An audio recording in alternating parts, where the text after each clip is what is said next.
প্রথম প্রশ্ন হচ্ছে, নবী সাল্লাল্লাহু আলাইহি ওয়াসাল্লামের মেরাজ সশরীরে হয়েছিল না রুহের হালাতে? এটি একটি গুরুত্বপূর্ণ প্রশ্ন, আমাদের সকলের জানা প্রয়োজন। কিছু মানুষ তারা এই দাবি করে যে নবীজি সাল্লাল্লাহু আলাইহি ওয়াসাল্লামের মেরাজ এটি জাগ্রত অবস্থায় হয় নাই, এটি সশরীরে হয় নাই, এটি রুহের হালাতে ঘুমের মধ্যে নিদ্রার অবস্থায় হয়েছিল। কিন্তু এটি সঠিক নয়। হাদিস শরীফ থেকে প্রমাণিত নবী করিম সাল্লাল্লাহু আলাইহি ওয়াসাল্লামের মেরাজ সশরীরে জাগ্রত অবস্থায় কিন্তু হয়েছিল, এটি রুহের হালাতে হয় নাই। নবী করিম সাল্লাল্লাহু আলাইহি ওয়াসাল্লাম তিনি আল্লাহ রব্বুল আমিনের আরশে আজিমে তিনি পৌঁছেছিলেন, আল্লাহ রব্বুল আমিনের কাছে তিনি পৌঁছেছিলেন। এটি স্বপ্নের মাধ্যমে নয়, আল্লাহ তাআলা সশরীরেই তাকে করিয়েছিলেন। এই সম্মান নবী মুহাম্মদুর রাসূলুল্লাহ সাল্লাল্লাহু আলাইহি ওয়াসাল্লামকে তিনি দিয়েছিলেন। দ্বিতীয় প্রশ্ন হচ্ছে, নবী করিম সাল্লাল্লাহু আলাইহি ওয়াসাল্লাম এবং সাহাবাদের কটূক্তি করলে তার বিধান কি? যদি কেউ প্রিয় হাবিব সাল্লাল্লাহু আলাইহি ওয়াসাল্লাম এবং সাহাবাদেরকে গালমন্দ করেন, কটূক্তি করেন, তাহলে তার ঈমান থাকবে না, ঈমান থেকে সে খারিজ হয়ে যাবে। তাকে তওবা করতে হবে, আবার নতুন করে কালেমা পড়ে তাকে মুসলিম হতে হবে। 3 নম্বর কোশ্চেন, দিনের মধ্যে মধ্যম পন্থা কি? এটি একটি ভালো প্রশ্ন।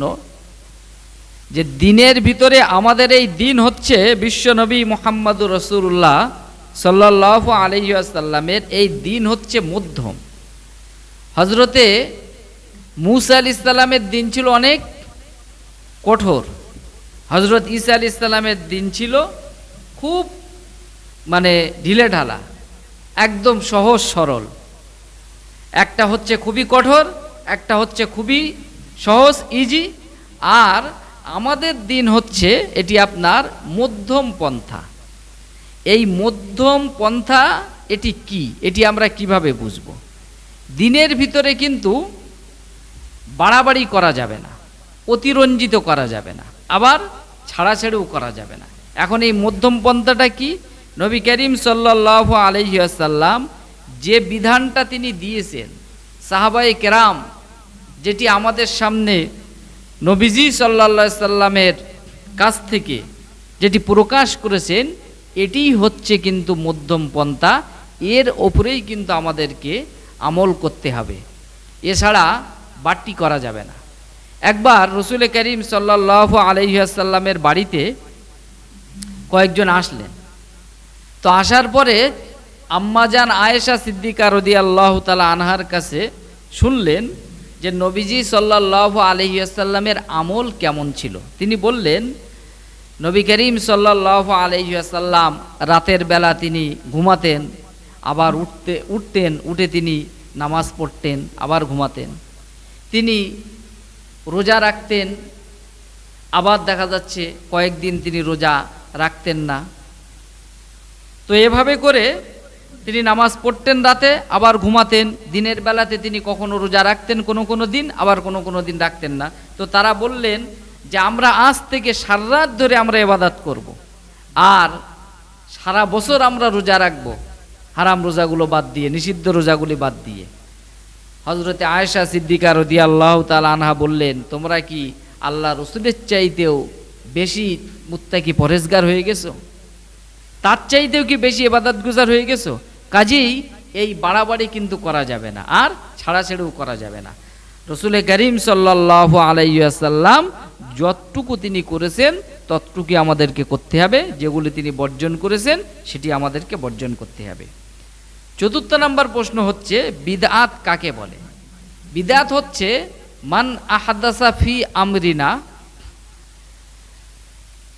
মান আহাদাসা ফি আমরিনা আই ফি দীনিনা, অর্থাৎ দিনের ভিতরে, শরিয়াতের ভিতরে নতুন কোনো জিনিস আমলের নিয়তে, ভালো নিয়তে যদি সেটা উদ্ভাবন করা হয় তাহলে সেটি কিন্তু বিদাত।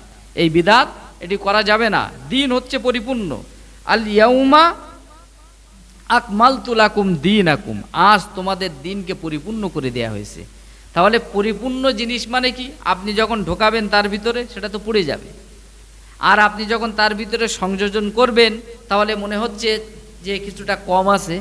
কাজেই দিনের ভিতরে কোনো কিছু বাড়তি অতিরঞ্জিত করা যাবে না, যেটি রসুল করিম সাল্লাল্লাহু আলাইহি ওয়াসাল্লাম করেন নাই, সাহাবায়ে কেরাম করেন নাই। এটি কিন্তু বিদাত। অনেকে বলেন বিদাত হচ্ছে দুই প্রকার, বিদাতে সাইয়্যা, বিদাতে হাসানা। আরে বিদাত মানেই তো সেটা খারাপ, বিদাত মানেই তো সেটা নতুন আবিষ্কার। কুল্লু বিদাতিন দলালা, প্রত্যেকটি বিদাতই কিন্তু গুমরাহি। আর অকুল্লু দলালা ফিন্নার, আর প্রত্যেকটি গুমরাহি সেটি কিন্তু জাহান্নামে। অর্থাৎ যে বিদাত এটি কিন্তু কখনো করা যাবে না, এর প্রচলনও কখনো করা যাবে না। 5 নম্বর প্রশ্ন হচ্ছে, 5ম নাম্বার, কেক কেটে মোমবাতি নিভিয়ে জন্মদিন পালন করা কি? না, এগুলো হচ্ছে বিজাতীয় সংস্কৃতি, এগুলো হচ্ছে অমুসলিমদের সংস্কৃতি। মুসলিমরা কখনো কেক কেটে মোমবাতি জ্বালিয়ে বার্থডে পালন করা, জন্মদিবস পালন করা, মৃত্যু দিবস পালন করা এগুলো কিন্তু নাই। মুসলমানদের সবটাই তো দেখা যাচ্ছে প্রতিটি দিন তো কল্যাণকামী, প্রতিটি দিন তো তারা আল্লাহর কাছে নিজের জন্য, পরিবারের জন্য, সন্তানের জন্য তারা দোয়া চাইবে প্রতিটি দিন, প্রতিটি মুহূর্ত। কাজেই কোনো একটা দিন আপনি জন্মদিন পালন করলেন এভাবে, জন্মের দিনে এই কাজগুলো করা যাবে না, এটি অমুসলিমদের সংস্কৃতি। 6 নম্বর প্রশ্ন হচ্ছে, 6 নম্বর প্রশ্ন, মাতৃদিবস পালন করা কি বৈধ? মাতৃদিবস, দেখুন যারা অমুসলিমদের এই যে কালচার, তারা কি করে, তার মা বাপের তারা কোনো খোঁজই রাখেন না। বৃদ্ধ মা বাবা তাদেরকে বৃদ্ধাশ্রমে রেখে আসে। কাজেই বছরে একটা দিন তাদেরকে নিয়ে স্মরণ করা, এটা তারা করে। এই যে মাতৃদিবস, এটিও কিন্তু অমুসলিমদের সংস্কৃতি, এটি মুসলিমদের জন্য বৈধ নয়। মুসলিমরা কিন্তু এটি করতে পারে না, কেননা মায়ের ফজিলাত এটি তো কোরআন হাদিসে ভরপুর।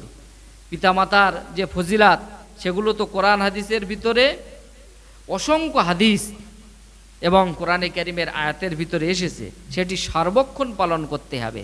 বছরে একটি দিন আপনি মাতৃদিবস পালন করবেন, এটি ঠিক নয়, এটি ইসলাম শুদ্ধ নয়। 7 নম্বর প্রশ্ন হচ্ছে, ওযু না থাকলে কোরআন পড়া যাবে কি না? হ্যাঁ, ওযু যদি আপনার না থাকে, আপনার শরীর পাক আছে, অর্থাৎ হাদাসে আকবার, বড় নাপাকি নাই, অর্থাৎ আপনার প্রতি গোসল ফরজ হয় নাই, এই অবস্থা যদি না থাকে, আপনার শরীর পাক আছে, শুধু ওযু নেই, আপনি কোরআনে কারিম পড়তে পারেন। কোরআনে কারিম আপনি পড়বেন, আপনার যেগুলো মুখস্থ আছে আপনি সেগুলো মুখে মুখে পড়বেন, কোনো অসুবিধা নাই।